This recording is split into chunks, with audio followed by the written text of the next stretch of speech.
Now, where are you from? Clayco, south side of Atlanta. Is it a certain part of Clayton County you represent? Riverdale. I see. I represent the whole South, but Riverdale. Still living on the south side of Atlanta? Yep, trying to get out of that bitch.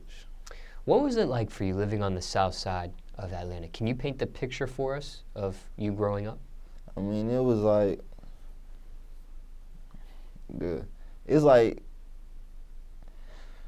it's kind of backwards for me. It's like, as a kid, it wasn't rough. Like, it was an ordinary kid story, you know. But when I got older, it got rough. Like, high school days, that's when it got rough. But it's just like really any other place, shit happens here and there. But it was hard, hard most of the time for me. But that's probably because I made it hard for myself. When it came to like your high school times, what was an example of a rough moment or it getting rough? High school, man, I was bullshitting in high school. I didn't take it serious, and I'm really smart. I just didn't take it serious. Shit, I ain't never go, and then I started gang banging around that time. Got into the streets. Yeah, basically. We'll get into that more in a second, but just as a kid, did you get into trouble? Hell yeah. Like, someone like school-wise? Yeah, whether you were in school or out of school. School, were you like yeah, I got in trouble in school for fame. Probably, shit, talking back to the teachers. Shit. I really got kicked out of the two schools. I went to Riverdale, got kicked out of Riverdale. But like me and all my bros got kicked out. Like it was like they was waiting to do that. They kicked all us out. And then I went to Mount Zion. That's in Clayton County too. Me and the principal, we was going at it. Shit, got kicked out that bitch too. And I graduated from a private school, so in College Park called the Bridge Academy. So yeah. Now, what were you kicked out on each of those schools for? Expelled. Yeah. Riverdale, just like group activity stuff, like stuff building up. Like it just wasn't like I did one thing, got kicked out. It was just stuff building up, and they just got me out of there at a point. And I actually got into a fight with this dude. He had a gun. You know how that go. He got caught with it. So, and then Mount Zion, that nigga just didn't like me, Mr. Blocker. Fuck that nigga. That nigga lame. He just didn't like me. Like, he just picked on me because he knew who I was coming from Riverdale. Like, when I got to Mount Zion, like, he checked me on some shit. Like, I know who you is, blase, blase, all that. So he just didn't like me, and we go back and forth every day. So I just got kicked out of that shit. He kicked me out. And then I went to a private school. So normally when people get kicked out of school, when I've done interviews with them, they end up going to an alternative school. But you went to a private school. No, because, like, I wasn't never, like, I wouldn't say I was a bad kid. I just hung around the wrong group. So, like, I don't know. It's just, I ain't really need to go to alternative school. Nothing like that. I tried going to open campus. If you ever heard of open campus, I tried going to that shit, but they ain't accept me. So I went to a private school. I had to graduate. I wasn't not gonna graduate. Explain what open campus is if somebody's just hearing that for the first time. Well, they didn't accept me, so I don't necessarily know, but it's like, I guess it's for like people who can finish at public school, I guess. I see. Now, okay, and when you said Mr. Blocker, that was the principal there. For Mount Zion. Now, when you were getting into these fights, were you the aggressor? Were you defending yourself? I was defending myself. Sometimes I was the aggressor. I was probably, when I was the person, you know, doing it, like the aggressor, it was probably just backing up somebody in the gang I was in. But defending myself, a lot of that, because niggas hated on me. For what? For, I don't know, all type of reasons. Music and gang reasons, too. Speaking of music, how young or what grade were you when you started rapping? I started writing music when I was like 8 for real, like, but I ain't started recording seriously, like taking it seriously until I was in like 8th grade. Pretty young. Yeah. Were you the type that was battling other classmates? Were you into that? Oh, no. I didn't do that. I see. Now, you did say you got into, it started getting rough for you in high school. Yeah. When you did the private school transition, was that during high school? Yeah, that was my 11th grade year. Okay. Were you able to graduate high school? Yeah. Okay.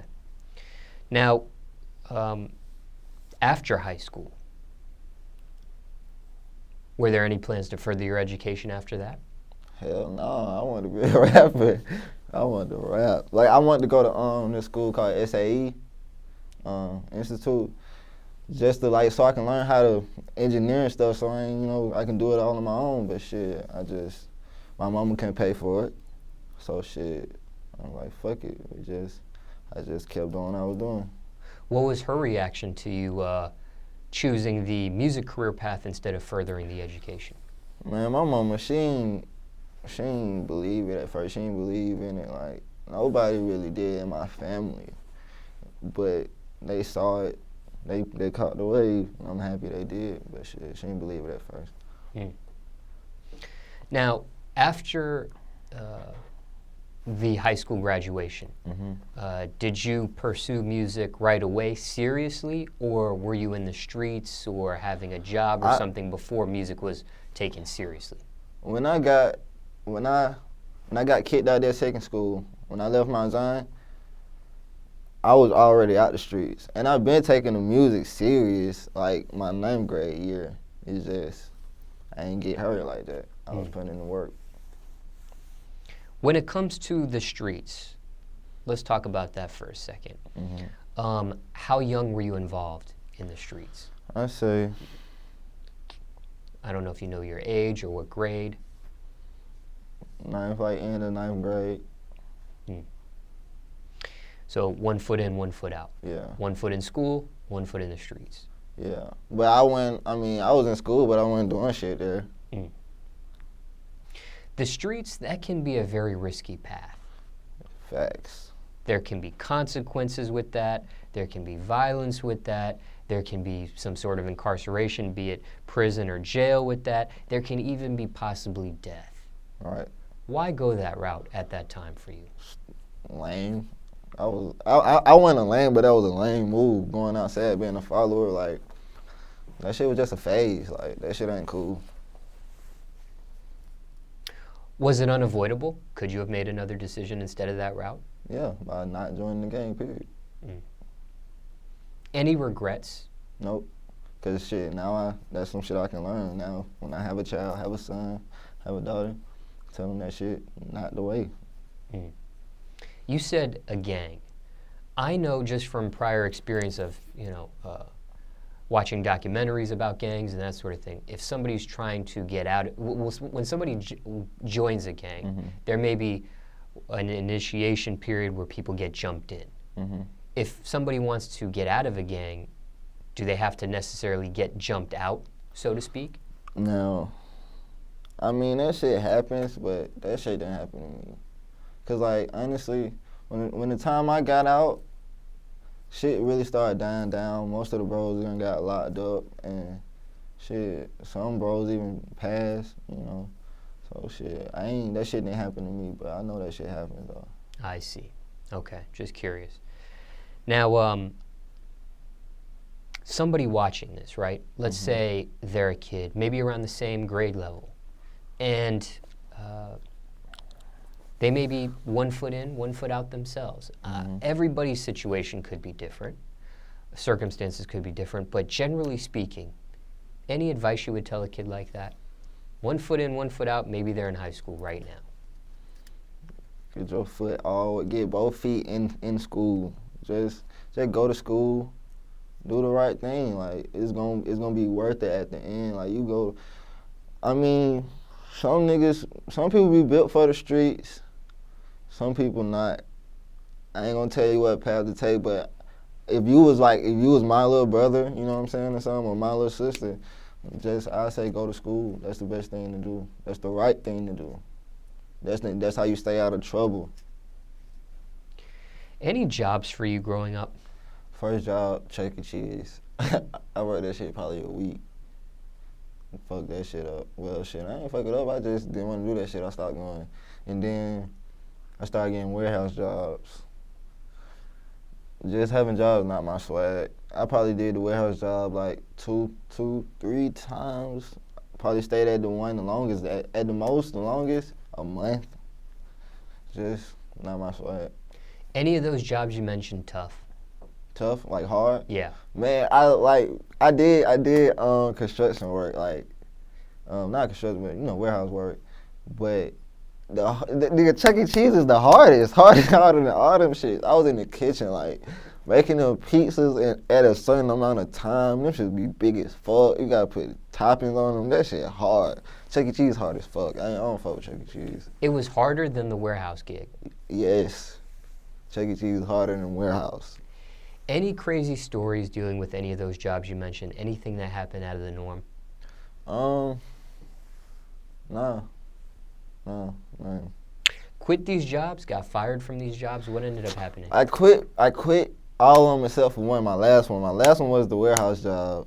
Was one of the warehouse jobs. My fucking boss fired me on some wig ass shit. So one day I was there, and man, I was sleepy as hell. Cause I really don't go to sleep like that. And then I ain't go to sleep one day. Went to work. Man, I was sleepy as hell, like, for real. Like, I'm going to the bathroom taking, like, 100 breaks through, like, why on the clock, just going to the bathroom tired, fucking going to sleep for, like, 2 minutes. So, shit, I tell her, like, I'm tired, like, I was finna leave. I clocked out. I was finna leave, but I didn't tell her, right? But she caught me before I left. But she caught me and she told me I need to do that. And she said I was good. She said I can leave. So, goddamn, I called the next day. Cause I knew, I just felt some weird shit. And they said, no, they called me. Talking about I have been, what they say? Am I expired or some shit? Fired, fuck you talking about. And so, I'm like, damn, they just fired me on some shit. So I called the boss, like I'm telling this man, like the boss above the girl, my manager. I called him like, man, I talked to her, and then he say that she said she ain't talked to me. And I was like, damn, can I talk to her? And he was like, no, you can't, you don't work here no more. Like, so that's how that shit went. That shit was weak as fuck though. That was my last job. You mentioned your mother in this interview. What happened to your father? What's the status of him? Shit. Ain't shit. He's just doing him. I don't know what he got going on, but we ain't worried about him. Mm. What age were you when they separated, your mom and dad? Shit. How young? Baby food, shit. They was never just together. Did you have another male figure in your life? Shit. I mean, other than me looking up to my brother, nah. Speaking of your brother, is that the only sibling you had? No, I have 2 sisters. I got another sister from my dad. And where are you on the ladder? Are you the middle, youngest? I'm the youngest out of everybody. Anyone else in your family raps aside yourself or just you? Nobody, just me. What does your family think about your rap career? I mean, they pushing me, they behind me, but at first, they thought it was just a dream, but they behind me now. So, when it comes to your mom, was she supportive? It took her some time to be supportive? When she could, she put money behind me for it, but that just wasn't on her mind heavy of me becoming a famous rapper, but she put her money behind it. But was she supportive right away, or did she have to warm up to it? She had to warm up. What was the turning point? She used to say shit, like she used to beat around the bush, like sugarcoat it. Like she wouldn't say she didn't think I could rap. She'd be like, I think you should be a ghostwriter. Cause like at first my voice used to be deep as hell. Like I guess she ain't like the voice or some shit. She just used to say slick shit like that, but I knew what was up though. So what was the turning point where she actually started supporting? When she seen a fan base on the internet, cause she be having little fake pages. be following me. She see the little fan page on it. Well, not the fan page, but she see the fans on the internet. What does she think about the music now? She love it. She does? Yes. What does she think about the cussing? I wouldn't say she condone it, but she know that's what comes with music. Has she had a chance to see you perform live yet? Mm-hmm. And what was her reaction to it?